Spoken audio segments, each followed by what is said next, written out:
ഞാൻ പറഞ്ഞില്ലേ വക്കീലേ, അവനിത് ചെയ്യും. എടോ, തന്നെ വിളിച്ചാൽ കിട്ടാഞ്ഞിട്ട് തന്നോടൊരു കാര്യം പറയാൻ വേണ്ടി വന്നതാ അവിടെ. ഞാനിവിടെ വന്ന് കയറിയപ്പോൾ അത്ര പന്തിയല്ലാത്ത സാഹചര്യത്തിലാണ് രണ്ടുപേരും ഇവിടുന്ന് ഇറങ്ങി വരുന്നത് ഞാൻ കണ്ടത്. ആദ്യം ഞാൻ വിചാരിച്ചത് താൻ ഈ കാര്യമൊക്കെ പറയുമ്പം ഒരു ഭർത്താവ് ഭാര്യ ഒരു സംശയ പ്രശ്നമാണെന്നൊക്കെ ഞാൻ വിചാരിച്ചിട്ടുള്ളൂ. പക്ഷെ ഈ സാധനം നേരി കണ്ടപ്പോഴല്ലേ എനിക്ക് മനസ്സിലായത് അതിൻ്റെ ഒരു വ്യാപ്തി എന്താണ്. ഇപ്പം ഞാനും അതിന് ദൃക്സാക്ഷിയായി. ഞാനിതൊന്നും വെറുതെ പറയല്ല വക്കീലെ. എന്നാ വക്കീലെ കേസ് വിളിക്കാം. അതൊക്കെ വിളിക്കോടോ, ഇനി കുറച്ച് ദിവസമല്ലേ ഉള്ളൂ. ഈ ചെയ്തതിന് അവള് കരയണം വക്കീലെ. ഇനി എൻ്റെ പിള്ളേർ കൂടെ നിൽക്കില്ലേ? മോന, ഇപ്പൊ നമ്മൾ കണ്ട കാഴ്ച നമ്മൾ കോടതിയിൽ ഹാജരാക്കും. നിഷേധിക്കാൻ പറ്റാത്ത പോലെ നമ്മളത് വാദിക്കും.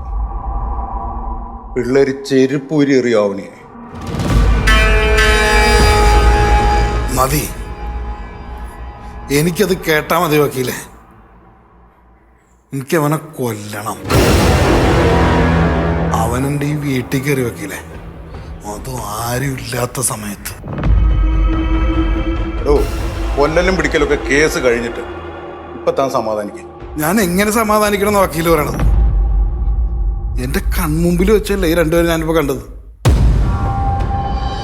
എന്നിട്ട് അവൾക്ക് എങ്ങനെ പറയാൻ പറ്റും അതെന്റെ കുഞ്ഞാണെന്ന്? തനിക്കല്ലേ DNA ടെസ്റ്റ് നടത്താ പേടി? നിന്നെ ഇപ്പൊ ആരും ഇങ്ങോട്ട് കെട്ടിയെടുത്തത്?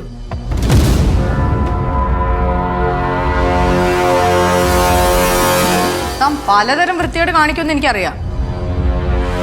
അമ്പിളിയെ കൊല്ലാൻ നോക്കിയല്ലേ? അത് വക്കീലിനും അറിയായിരുന്നല്ലേ? താൻ ഇങ്ങനെ ഒരുത്തനായിരുന്നെന്ന് ഞാൻ അറിഞ്ഞില്ല.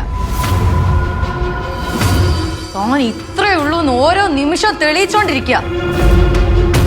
അപ്പൊ താൻ ജയിക്കാൻ വേണ്ടി ഒരു കൊല പോലും ചെയ്യാൻ മടിയില്ലാത്ത ഒരുത്തനല്ലേ? അതേടി, ഞാൻ അങ്ങനെടി. ജയിക്കാൻ വേണ്ടി ഒരാളെ കൊല്ലാൻ പോലും ഞാൻ മടിക്കില്ല. എന്തും ചെയ്യും ഞാൻ. അതെനിക്ക് മനസ്സിലായി. വക്കീലേ, കേസിന്റെ എണ്ണം കൂടുവാണല്ലോ. എന്റെ അപ്പോയിന്റ്മെന്റ് ലെറ്റർ കത്തിച്ച വകയിൽ 7 കൊല്ലം, ഒരുത്തിനെ കൊല്ലാൻ നോക്കിയ വകയിൽ വേറെയും. എല്ലാം കൂടെ ഒരു ജീവപര്യന്തം ഉണ്ടാവും അല്ലേ? വക്കീൽ ഫീസൊക്കെ ആദ്യമേ വാങ്ങിച്ചു വെച്ചോ. ഇല്ലേ കേസ് കഴിഞ്ഞ് ജയിലിലായാലേ ഇതൊന്നും തരാൻ ആള് കാണില്ല. അഴി എണ്ണം താൻ തയ്യാറായി ഇരുന്നോളൂ.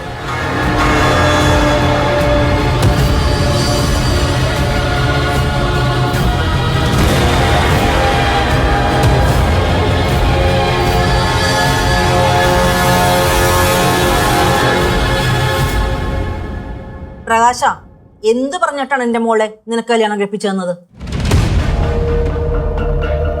അതിനിവിടെ പ്രശ്നമൊന്നുമില്ലല്ലോ അമ്മേ. പ്രശ്നം ഇല്ലേ? എന്റെ മോളെ ആവണ തല്ലിയപ്പം പ്രകാശൻ എവിടെയായിരുന്നു? പ്രകാശേട്ടന് എന്ത് ചെയ്യാൻ പറ്റും അമ്മ? എല്ലാവർക്കും അവര് പേടിയല്ലേ. നീ അവളെ തല്ലിന്ന് പറഞ്ഞപ്പോൾ എനിക്ക് സഹിക്കില്ല. അപ്പോഴാണ് അവളെ തല്ലിയത്.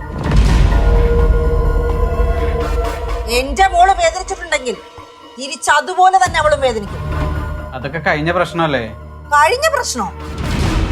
പ്രകാശിന്റെ അഭിപ്രായം എനിക്ക് കേൾക്കണ്ട. എനിക്ക് നിന്നോടൊരു കാര്യം പറയാനുണ്ട്. പല കാര്യങ്ങളും നടക്കും. പ്രകാശിനത് കാണാൻ ബുദ്ധിമുട്ടാണെങ്കിൽ ആയിരിക്കും അമ്മ.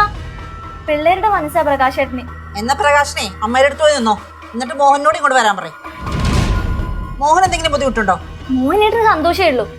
ഏട്ടത്തെ ദ്രോഹിക്കാന്ന് പറഞ്ഞാ മോഹനേട്ടൻ കൂടുന്നു. എന്നാ മോഹനൻ വരുന്നതിന് മുമ്പേ കാര്യങ്ങൾ നടക്കണം. അമ്മ എന്തിനുള്ള പരിപാടിയാ? പ്രകാശ, എല്ലാ കാര്യങ്ങളും അങ്ങനെ അറിഞ്ഞു കഴിഞ്ഞാലേ പ്രകാശൻ അത് ആവണിയോട് പറയണമെന്ന് തോന്നുന്നു. അങ്ങനെ വേണ്ട. പിന്നെ അതിന്റെ പേരിലേ പ്രകാശനും അഞ്ജുവും തമ്മിൽ പ്രശ്നമായാലോ? അപ്പൊ ഞാൻ എന്റെ മോളെ വീട്ടിലേക്ക് വിളിച്ചോണ്ട് പോകും. കൂടെ ദേവും ഉണ്ടാവും. അപ്പൊ പ്രകാശൻ ഇവിടെ തനിച്ചാവും. അത് വേണോ പ്രകാശ?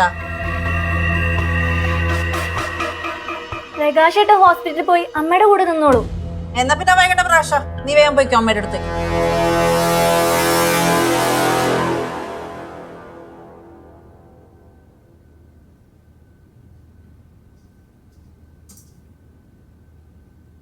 അഞ്ജു, നീ ആ ഡോറൊന്ന് ക്ലോസ് ചെയ്തേ.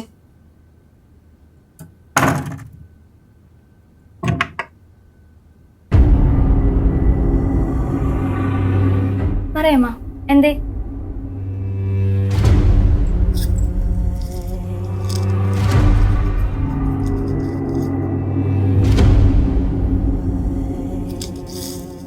നമ്മൾ ഹോസ്പിറ്റലിൽ പോകുന്നു എന്ന് പറഞ്ഞ് പോയപ്പോ വാങ്ങിയതാ.